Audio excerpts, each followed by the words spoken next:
আসসালামু আলাইকুম রহমতুল্লাহ। প্রিয় বরিশালবাসী, বরিশাল ৪ মেহেন্দিগঞ্জ, আপনারা একজন সৎ, যোগ্য, আদর্শবান একজন প্রার্থী পেয়েছেন।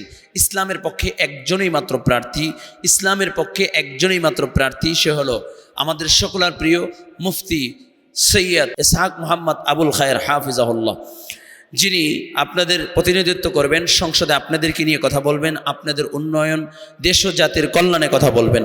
আমরা সকলেই ইনশাআল্লাহ আমাদের প্রাণপ্রিয় নেতা সৈয়দ মোহাম্মদ আবুল খায়েরকে আমরা বিজয় করে সংসদে কথা বলার সুযোগ করে দিব।